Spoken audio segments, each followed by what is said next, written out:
حلال کو اتنا آسان بنا دو کہ حرام کی نوبت بولو نہ آئے. حلال کو اتنا آسان بناؤ. صحابہ کرام کیا کرتے تھے دیکھو، ایک طرف غیرت یہ تھی کہ بیٹی کو زندہ دفن کر رہے ہیں کہ کوئی رشتہ نہ بھیج دے، اس کے لیے جوان ہوگی تو کوئی نکاح کا پیغام نہ بھیج دے ایک طرف. لیکن جب اسلام آیا تو بالکل اسلام نے اس کو الٹ دیا. حضرت عمر کتنی غیرت والے تھے. جب آپ کی بیٹی کو طلاق ہوئی ہے تو آپ نے اپنی بیٹی کا رشتہ خود ابو بکر رضی اللہ عنہ پہ پیش کیا ہے آپ نے کہ میں اپنی بچی کا نکاح آپ سے کرانا چاہتا ہوں. حضرت ابو بکر یہ بالکل کہاں تو کسی اور کا نکاح کا پیغام بھیجنے کو پسند نہیں کر رہے اور کہاں اپنی بیٹی کا نکاح خود پیش کر رہے ہیں ابو بکر پہ. حضرت ابو بکر نے جواب نہیں دیا. پھر آپ نے حضرت عثمان پہ پیش کیا، حضرت عثمان نے جواب نہیں دیا. اور حضرت عمر کو اس بات پہ غضب آیا، غصہ آیا کہ بھئی میں خود ایک پیشکش کر رہا ہوں. عرب میں اس کو بہت بڑی بات سمجھا جاتا تھا کہ اپنی بیٹی خود پیش کرنا. تو ہاں یہ نہ کریں نا یا ہاں کریں، اول تو نہ کا کوئی آپشن ہی نہیں بنتا.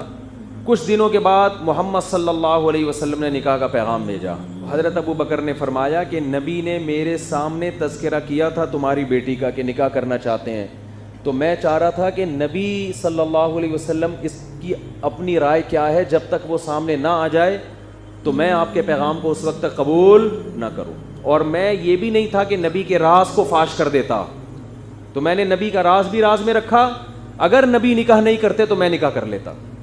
کتنا آسان بنا دیا کہ نہیں بنا دیا. ہمارے ہاں بچی کو یہ کہنے کی اجازت نہیں ہے کہ اپنی ماں کو بتا دے کہ میں یہ نکاح کرنا چاہتی ہوں، اور صحابہ اپنی بچی کے نکاح کی خود فکر کر رہے ہیں. تو بھائی اعتدال میں لانے کی کوشش کرو. یہ جو کورٹ میرج دیکھو، ولی کی اجازت کے بغیر نکاح اسلام میں پسندیدہ نہیں ہے. لڑکی کو یہ اجازت نہیں ہے اسلام میں، پسندیدہ کام نہیں ہے کہ وہ باپ یا بھائیوں کی مرضی کے بغیر نکاح کرے، کیونکہ ان کا تجربہ، ان کی غیرت وہ زیادہ ہوتی ہے. ان کو پتہ ہے کہ کون 2 نمبر ہے کون 1 نمبر ہے. لیکن اسلام نے اس کا بھی حکم دیا ہے کہ باپ اور بھائی اپنی بہن یا بیٹی پر اپنی مرضی مسلط نہ کریں. تو یہ جو اس طرح کے کیسز ہو رہے ہیں کورٹ میرج کے بعد، آپ کو قتل کرنے کی قطعاً اجازت بولو نہیں ہے. اس میں آپ قیامت کے دن الٹے لٹکے ہوئے ہوگے، جہنم کی آگ میں ہوگے. اللہ کا غضب نازل ہوگا. اللہ آپ کو غیرت کے ایوارڈ نہیں دے گا کہ ماشاءاللہ بڑا غیرت کا کام کیا تو نے، تیری بیٹی نے شادی کی اور تو نے اس کو جان سے مار کے اپنے خاندان کی ناک اونچی کر دی. اس پہ آپ کو قیامت کے دن کوئی ایوارڈ ملنے والا نہیں ہے. حلال حرام میں فرق کرو. اس نے نکاح کیا ہے، ٹھیک ہے طریقہ غلط تھا اس کا، لیکن اس غلط پہ مجبور کس نے کیا ہے؟ اس غلط پہ مجبور آپ نے کیا ہے. اور میں کہتا ہوں اس زمانے میں اللہ، میں نہیں ترغیب دے رہا کہ بھاگ کے نکاح کریں، لیکن اگر کوئی نکاح کر رہا ہے خدا کی قسم اس کے پاؤں دھو کے پیو. ہمارے ہاں بہت سے علماء کہتے ہیں کہ یہ غلط ہے، اس کو روکو. میں کہتا ہوں اگر آپ معاشرے میں چل کے دیکھو تو آپ کو لگے گا یہ مبارک لوگ ہیں، کیونکہ زنا اتنا زیادہ معاشرے میں ہو رہا ہے. میں کہتا ہوں گھر سے بھاگ کے نکاح کرنے والی اس لڑکی سے کروڑہ گنا بہتر ہے جو اپنے بوائے فرینڈ کے ساتھ ڈیٹیں مار رہی ہے اور زنا کر رہی ہے. کروڑہ گنا بہتر ہے. آپ معاشرے کو کمپیئر بھی تو کرو، کس زمانے میں آپ جی رہے ہو، کس زمانے میں آپ زندہ ہو. برائی کا تذکرہ کرنا بھی برائی ہے. میرے سامنے جو یونیورسٹیوں کے حالات ہیں، پروفیسروں کے لڑکیوں سے چکر، لڑکیوں کے بوائے فرینڈوں سے چکر، یہ چکر اگر میں آپ کے سامنے بیان کروں، جو جتنے غیرت مند لوگ بیٹھے ہیں وہ شکر ادا کریں گے ہماری بیٹی نے بھاگ کے الحمدللہ شادی کی ہے، کسی سے چکر نہیں چلایا.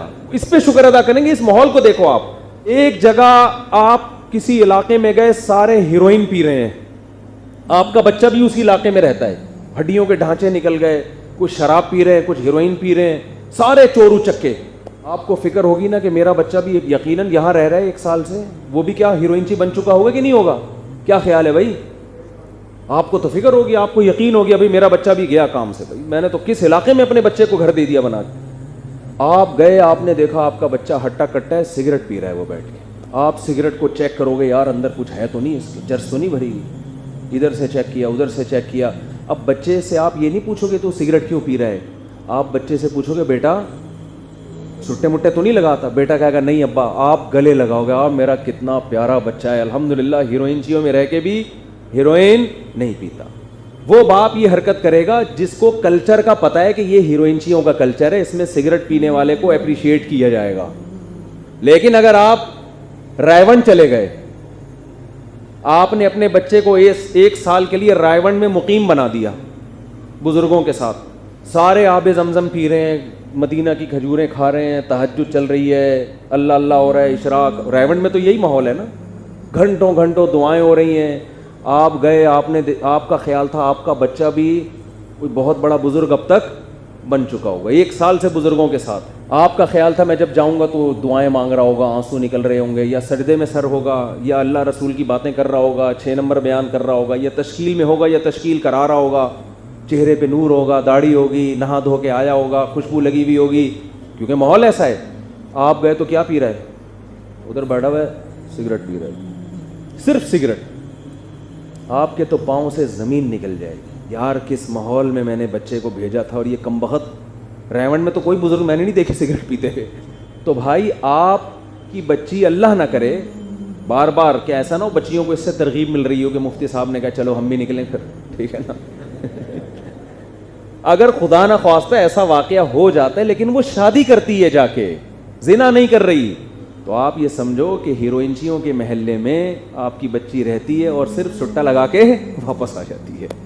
شکر کرو, اس کو گلے لگاؤ, بیٹا تو نے نکاح کیا ہے, اور اس کو آپ کو جو عزت کا جنازہ نکلے گا نا, اس کا طریقہ ہے, اس کا طریقہ یہ, کورٹ میرج اس نے کر لی ہے, آپ اس کو بلاؤ, بولو بھائی ابھی یہ بات پھیلی نہیں ہے, لڑکے کو بلاؤ, ہم پبلک کو جمع کر کے دوبارہ نکاح پڑھا دیتے ہیں. لوگوں کو کیا ضرورت, لوگوں کی زبانیں بند کرنے کے لیے پبلک کے سامنے ایک فیک نکاح دوبارہ کر لو, تو کیا جا رہا ہے, ہم نے تو کرائے اس طرح نکاح, بھگایا نہیں ہے لڑکیوں کو گھروں سے. لیکن جو بھاگ گئیں, باپ آیا, بھائی عزت کا جنازہ نکل گیا, لڑکی نے کورٹ میرج کر لی ہے, میں کہتا ہوں کوئی بات نہیں, لڑکا لڑکی کو بلاؤ, دھوم دھام سے ایک اور نکاح کر دو دنیا کے سامنے, تمیز سے رخصت کر دو. جو کام پہلے کرنا چاہیے تھا, غلطی ہو گئی, اب دوبارہ کر دو. 50-50 میں یہ ہوا تھا نا, 50-50 میں یہ ہوا تھا کہ وہ خاتون اپنی بچی کو روتے ہوئے رخصت کر رہی ہیں, ویڈیو بن رہی ہے, کیمرہ آن کرنا بھول گیا وہ بندہ کیمرہ آن کرنا بھول گیا. اب وہ خاتون اتنی مشکل سے, وہ تو ہمیشہ کے لیے ایک یادگار ہے کہ ماں نے اپنی بیٹی کو روتے ہوئے رخصت کیا تھا, وہ کیمرہ آن کرنا بھول گیا. اس نے کہا میڈم وہ کیمرہ بھول گیا تھا, اس کمبخت سارا میرا بیڑا گرک کر دی, اتنی مشکل سے روئی تھی میں. تو اب کیا ہے بھائی, دوبارہ سے, اس میں یہی دکھایا تھا کہ چلو دوبارہ سے, ایک دفعہ رونے کی ایکٹنگ کی ہے, یہ دوبارہ کر لو, بٹن دوبارہ دبا دیتے ہیں, دوبارہ سے رخصت ہو جاؤ. اب ہم اچھی طرح دیکھ لیں گے آن ہے یا نہیں ہے. تو ایک دفعہ آپ کی غلطی, آپ نے بچی کی مرضی کا خیال نہیں کیا, اس کی اپنی وقت پہ اس کا نکاح نہیں کیا, جہاں وہ چاہ رہی تھی وہاں نکاح نہیں کیا آپ نے. اس نے 10 دفعہ بتایا, ماں کو بھی, بھائی کو بھی, امی کو بھی, پرچے لکھ لکھ کے تکیے کے نیچے رکھے اس نے, آپ کی کھوپڑی میں بات نہیں آئی. اب جب وہ بھاگی ہے اور آپ کی عزت کا جنازہ نکلنے کا خطرہ ہے, کورٹ میرج کر لی یا چھپ کے کہیں نکاح کر لیا, جنازہ نکلنے کا خطرہ ہے, اس کا مطلب کیمرہ بند تھا, اب دوبارہ آن ریورس کرو. یہ بولا بیٹا واپس آؤ, تمیز سے رخصت کریں گے ہم تمہیں, ٹھیک ہے نا, واپس آ جاؤ, کسی کو بتانے کی ضرورت, مجھے یہ طریقہ بالکل بھی پسند نہیں ہے, اس کو بتا دو تمیز سے. تو اس غلطی کی تلافی ہو سکتی ہے, لیکن یہ کہ ساری زندگی کے لیے اس کا بائیکاٹ کریں گے, بات نہیں کرنی, اس کو گولی سے اڑا دو, تو بھائی آپ ہیروئنچیوں کے محلے میں بیٹھے ہوئے ہو اور سگریٹ پینے والے پہ کفر کے فتوے لگا رہے ہو. آپ کا یہ فتویٰ مارکیٹ میں چلنے والا نہیں ہے. جو سوشل میڈیا نے اپنی تباہیاں کر دی ہیں وہ کر دی ہیں, وہ آپ کے کنٹرول میں نہیں ہے. گاؤں میں گھر گھر میں اینڈرائڈ موبائل پہنچ چکے ہیں. میرے سامنے واقعات آ رہے ہیں, وہ فلاں گاؤں سے نکل کے آشنا کے پاس بھاگ گئی, وہ فلاں جھونپڑے سے نکل کے ادھر چلی گئی. تو یہ چیزیں اب آپ روک نہیں سکتے. اس کا حل یہ نہیں ہے کہ اس پہ پابندیاں لگاؤ, اس کا حل یہ کہ حلال کو معاشرے میں آسان کرو. بوفے سسٹم میں بندے کو آپ نے چھوڑ دیا, بھوکے کو, اس سے بولنا ہے کہ دال کو ہاتھ لگانا ہے, بیف کھانے کی, مٹن کھانے کی اجازت نہیں ہے. اب نہیں چلے گا یہ مارکیٹ میں. پہلے زمانے میں غریب آدمی کی دال ہی تھی, بھائی یہی کھائے گا تو. اس نے نہ کبھی پیزا دیکھا, نہ کبھی بکرے کی چانپیں دیکھی اس نے, نہ افغانی پلاؤ دیکھی. بھوک لگ رہی ہے, یہ مثالیں پیش کرنے میں بھی مزہ آ رہا ہے. نہ اس نے دمبے کی چربی میں پکا ہوا دمبا دیکھا. اس کو آپ یہ کہہ سکتے ہو کہ یہ دال ہی کھانی پڑے گی. لیکن جب آپ اس کو ہوٹل میں لے گئے اور بوفے سسٹم ہے, وہ ہر ڈھکن اٹھا کے دیکھ رہا ہے, یار ماش کی دال بھی ہے, دال کھانی ہے تو دال کی 20 قسمیں ہیں. پھر ادھر اس نے ڈھکن اٹھا کے دیکھا, ادھر سے اس کو حلیم کی خوشبو آئی. ادھر ڈھکن اٹھا کے دیکھا جو کابلی پلاؤ, ادھر چپلی کباب, ادھر بریانی. پھر میرے بھائی وہ نوالے مارے گا، چاہے وہ مرد ہو یا عورت ہو.